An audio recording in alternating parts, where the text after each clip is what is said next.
The gate went live at 6 on a Thursday morning. Not a chain, not a padlock. A proper automated gate, steel frame, hydraulic motor, keypad entry with rolling code technology that generated a new access sequence every 30 seconds, set into concrete posts that my contractor had anchored 4 feet into the Colorado granite substrate, because 4 feet is what you need when you want something to stay. I had been planning the gate since January. I installed it in March. I activated it at 6 a.m. Thursday because that was when my attorney Leonard told me to activate it after he had reviewed the complete documentation package, confirmed the legal position in 3 separate conversations with a Pitkin County property law specialist, and said the single sentence I had been waiting for since I first understood what Karen had done. "You're ready." I drove up Thursday afternoon to confirm the installation.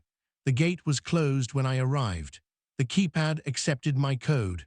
The motor ran the gate open in approximately 4 seconds, smooth, properly calibrated, the specific quality of equipment that has been installed correctly. I drove through, closed it behind me. Then I opened the front door of my mountain home and walked in for the first time in 6 weeks. The house had been occupied. Not ransacked, not damaged in any immediately visible way. Occupied, the specific condition of a space that has been lived in by people who are not you and who have, over an indeterminate period, arranged it according to their own habits and needs. There were personal items in the guest bedroom, reading glasses on the nightstand, a prescription medication bottle in the master bathroom cabinet, a grocery list in handwriting I did not recognize on the kitchen counter. 2 people had been living in my house. I had not invited 2 people to live in my house. I had not invited anyone to live in my house. I stood in the kitchen holding the grocery list for a long time. Then I called Leonard. Then I called the Pitkin County Sheriff's Office. Then I called my wife Celeste, who was in Denver at her office and who said, when I described what I was looking at, 4 words in the specific tone of a forensic accountant who has just identified the full scope of a financial discrepancy. "How long has this?" I said I did not know yet. I said I was about to find out. What I found out over the following 72 hours, about Karen, about her parents, about the 3 months I had believed my mountain home was empty, and the 3 months it had not been, became the foundation of a legal proceeding that resolved 6 months later in a way that Karen's attorney later described, in a conversation he did not know I was aware of, as the most comprehensively documented adverse outcome he had handled in 14 years of practice. He was not wrong. My name is Garrett Osei, 53 years old, 24 years as a licensed architect specializing in residential and commercial design in the Mountain West region of Colorado. I design homes for a living. I understand structure, space, materials, access systems, and the specific relationship between a building and the land it sits on. I design things that are meant to be exactly what they are and nothing else. My wife Celeste is a forensic accountant. She examines financial records with the professional depth of someone who has spent 18 years finding what the numbers actually say rather than what someone wants them to say. She has been retained on cases involving insurance fraud, estate disputes, real estate misrepresentation, and the specific category of financial harm that results when someone treats another person's assets as their own. Between the 2 of us, we were precisely the wrong people for Karen Aldridge Stanhope to have decided to use. The mountain home was in Pitkin County, Colorado, a 4-bedroom contemporary I had designed myself 11 years ago on 42 acres of mixed conifer and aspen, accessed by a private road off a county road at elevation 8,400 feet.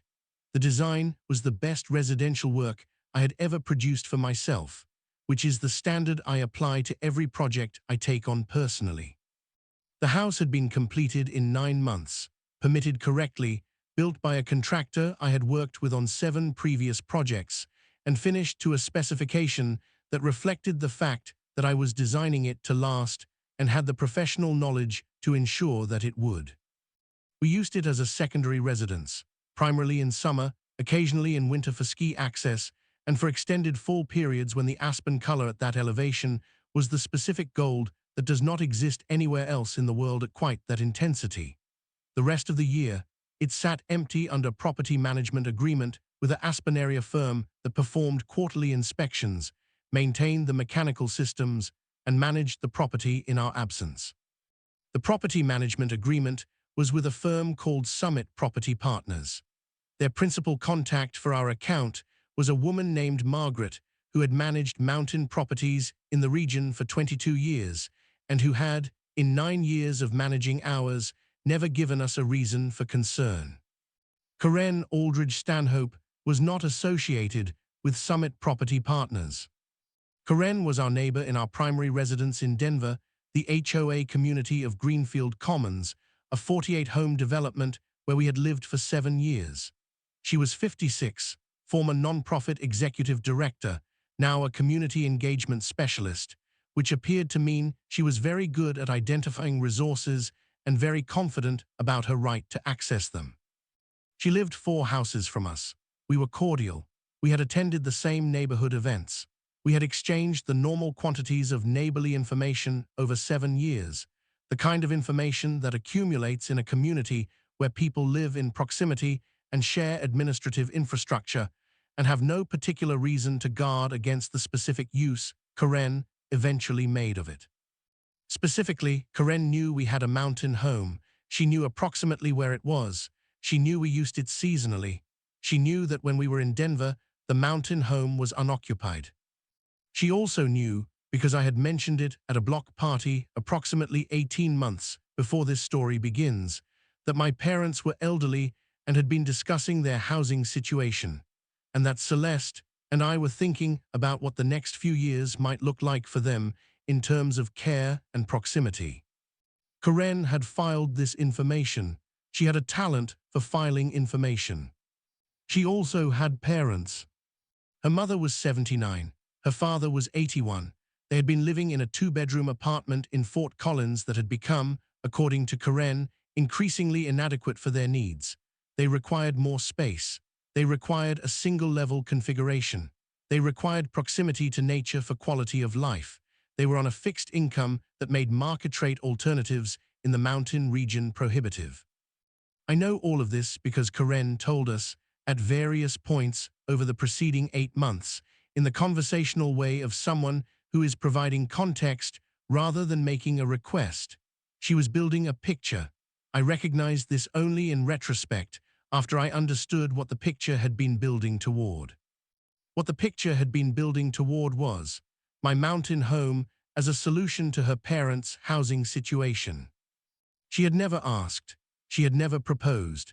She had never said explicitly that she thought our home would be suitable for her parents, or that she was hoping we might offer it, or that she had any intention of acting on the connection she had made in her own mind between their need and our available space. She had simply acted on it.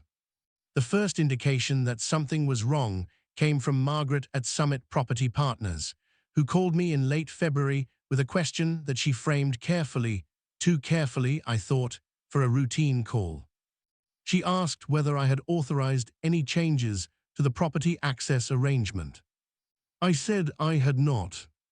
She said that during her January quarterly inspection, she had observed signs of recent occupancy, items in the guest bedroom, food in the pantry, a vehicle in the garage, and had assumed we had visited without updating her schedule, which was not unprecedented.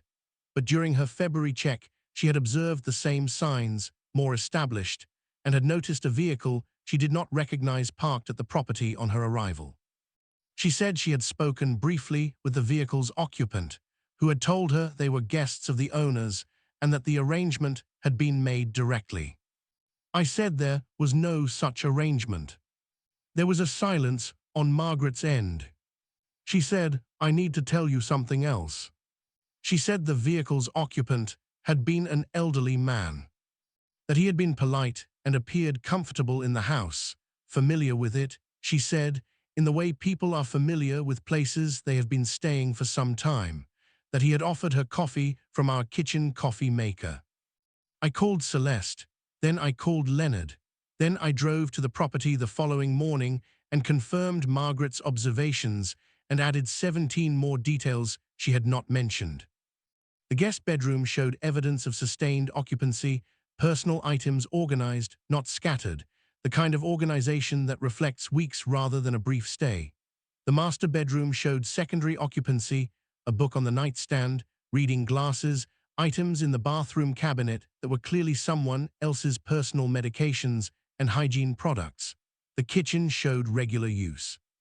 The garage contained a vehicle registered, I confirmed through the Pitkin County Assessor's records later that week, to a woman named Frances Aldridge, age 79, Fort Collins address.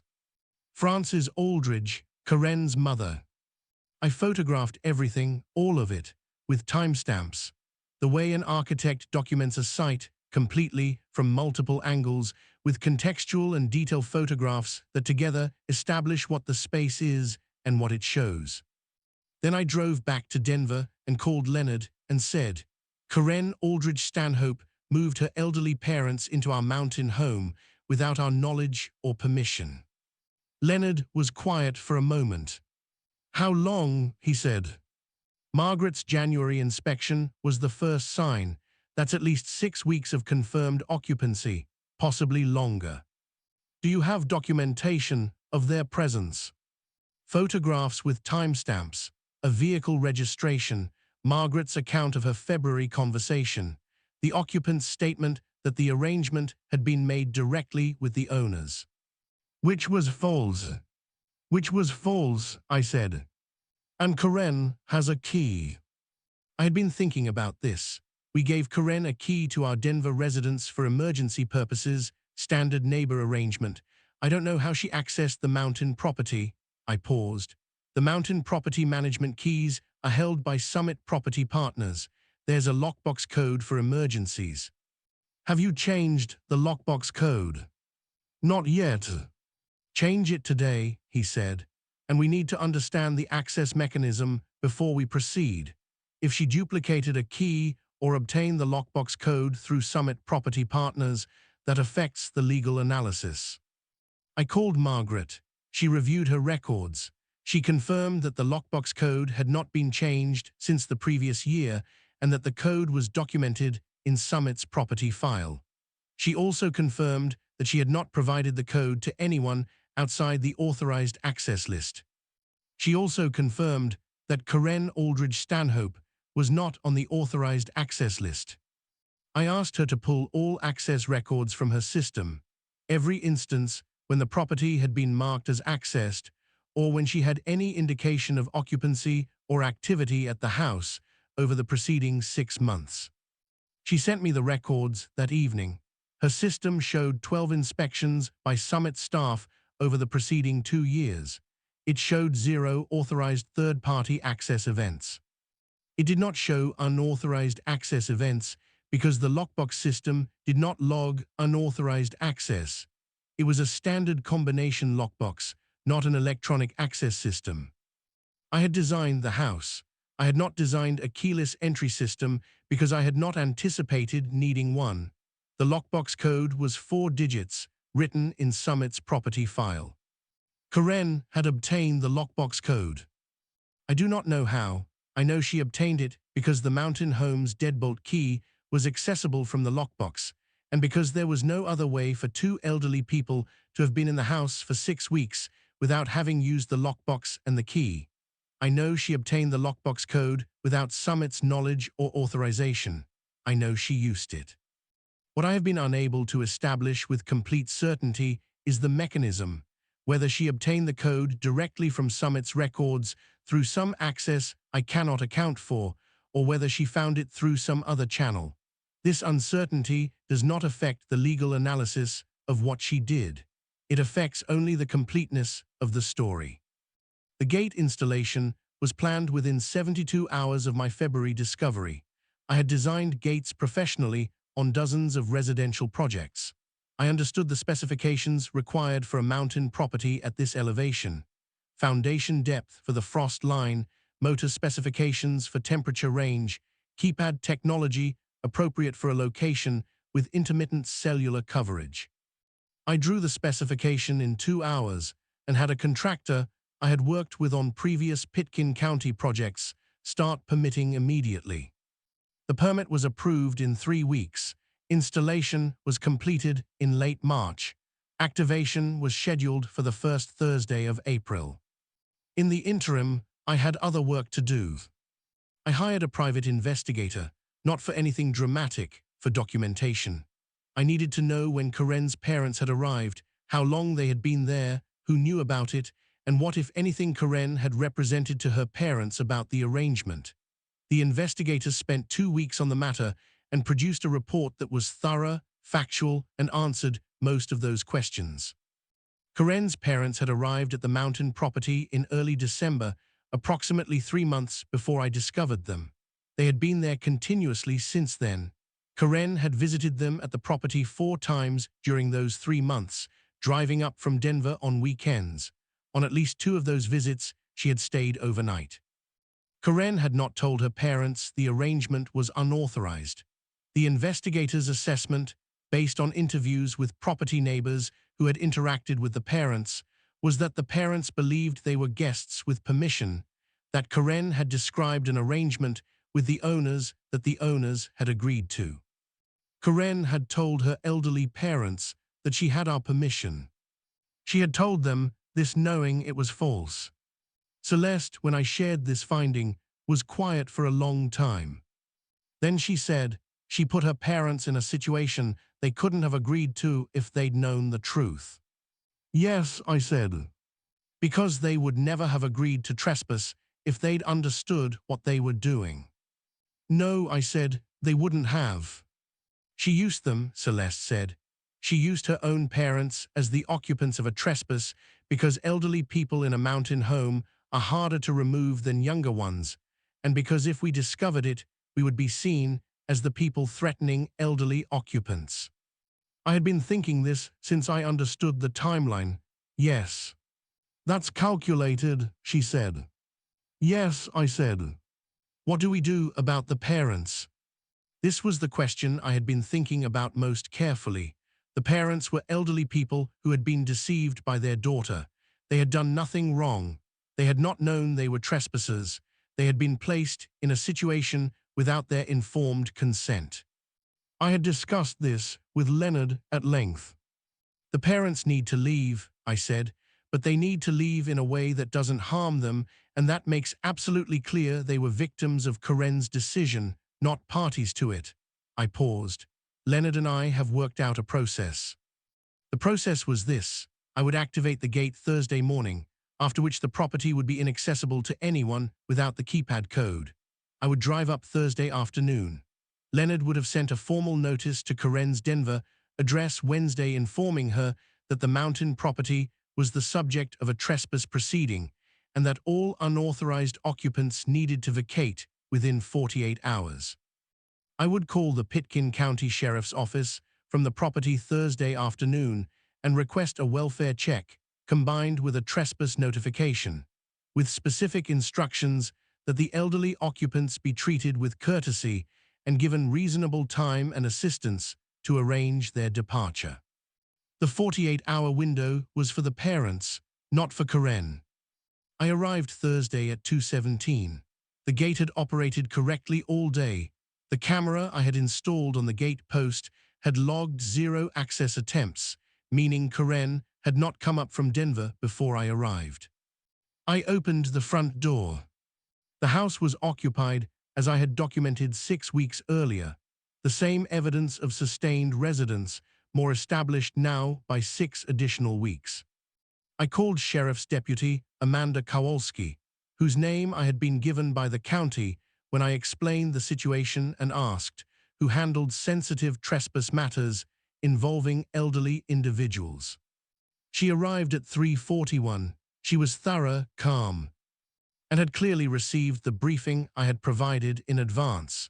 She knew the situation involved elderly occupants who had been deceived by a third party and treated them accordingly. She knocked. Karen's father, whose name was Harold, answered the door. What happened next was the most difficult part of the entire sequence, and I want to describe it accurately. Harold was 81 years old. He was wearing a cardigan and had reading glasses pushed up on his forehead and had the specific quality of an elderly man who has been comfortable somewhere long enough to be surprised that someone is at the door. He looked at Deputy Kowalski. He looked at me. He said, "Is something wrong?" Deputy Kowalski explained the situation to him carefully and with complete kindness. She told him the property belonged to me. She told him there had been a misunderstanding about the arrangement. She did not tell him his daughter had deceived him.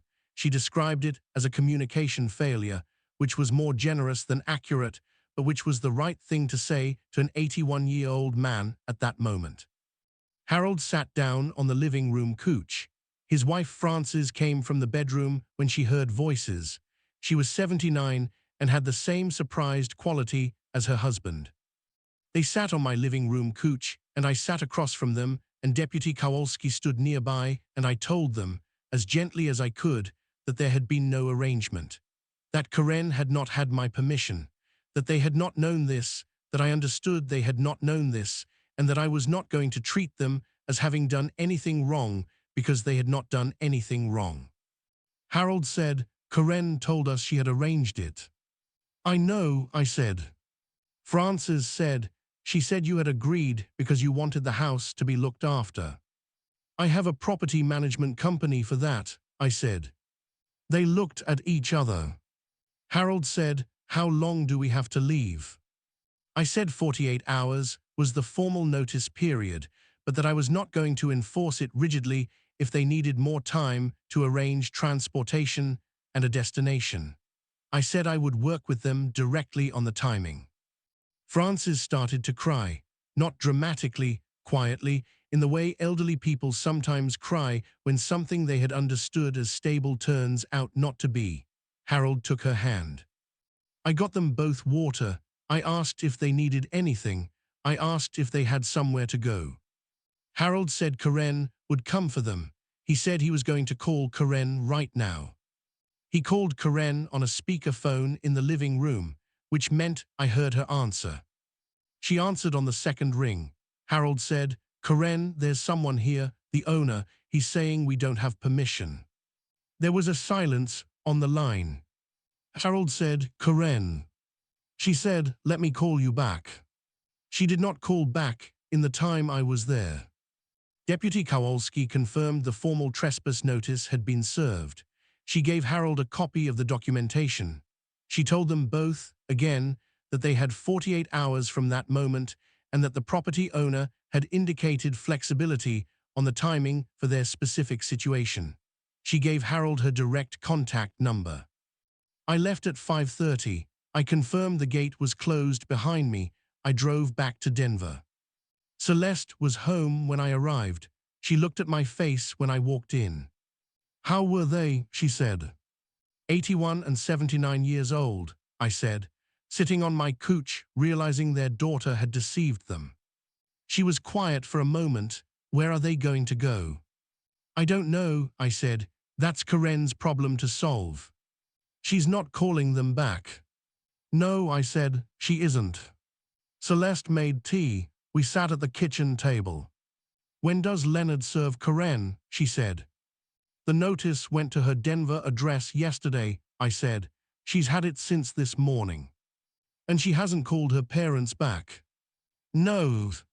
She knew we were coming today. She knew her parents would be there when we arrived.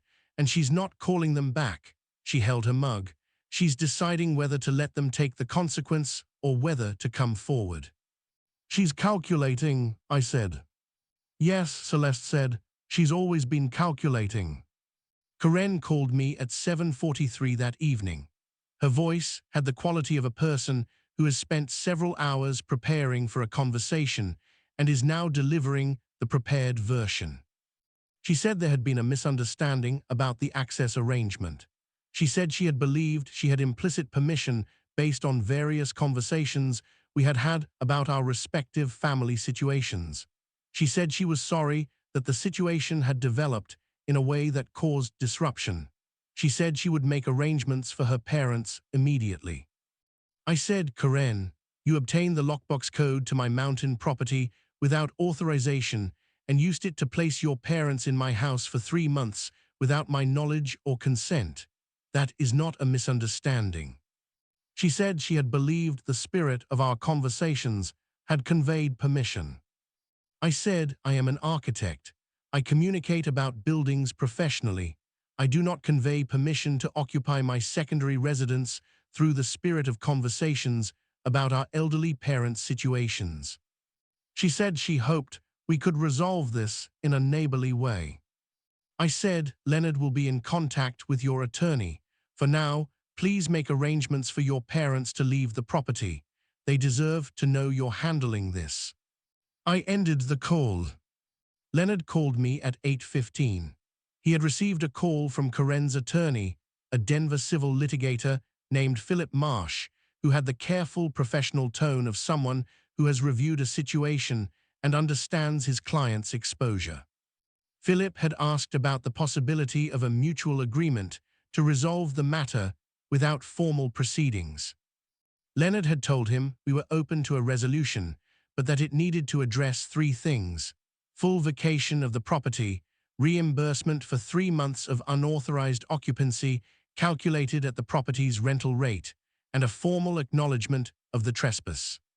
Philip had said he would speak with his client. He called back at 9:02. Karen would agree to the full vacation. She would agree to reimbursement. She would not agree to a formal acknowledgement. Leonard said we required the acknowledgement. Philip said they would need to consider the language. I know from the resolution that eventually emerged that Philip spent a significant portion of the following week reviewing my documentation package and advising Karen that the acknowledgement was the least of her concerns given what the documentation showed. He was right. The documentation showed 3 months of unauthorized occupancy, a false representation to the property occupants, evidence of 4 visits by Karen during the occupancy period, establishing her knowledge and involvement, and a lockbox access that she could not explain through any authorized channel. Leonard's phrase for it was comprehensively documented. Karen's parents left the property Sunday. Karen drove up from Denver Saturday and spent that night, departed Sunday with her parents and all their belongings. She called me Saturday evening to say they were leaving Sunday morning and asked if there was anything she needed to address before they left. I said no. I said I would conduct an inspection after they departed and address any issues through the resolution process. The inspection Monday showed no damage to the property.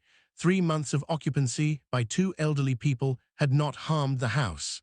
The personal items were gone. The kitchen was clean. The guest bedroom was returned to its original configuration. I documented the post-occupancy condition anyway. 40 photographs, time-stamped, establishing baseline condition at the time of vacation. The formal resolution was completed 6 weeks later.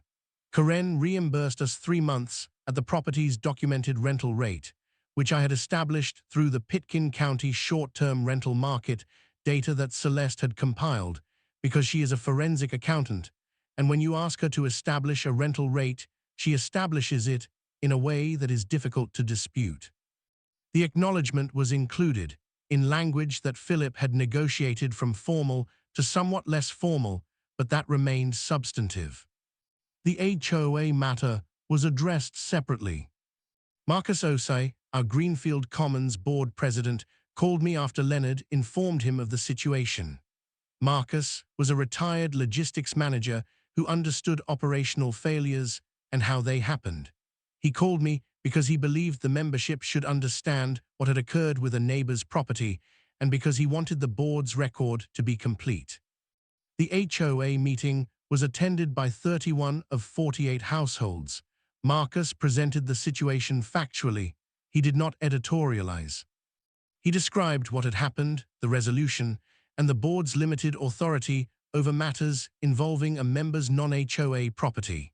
He proposed, and the board adopted, a formal reminder to all members that neighbor courtesy did not constitute property access permission, and that any arrangement involving access to another member's property should be documented in writing. The vote was unanimous, 4-0. Karen did not attend the meeting.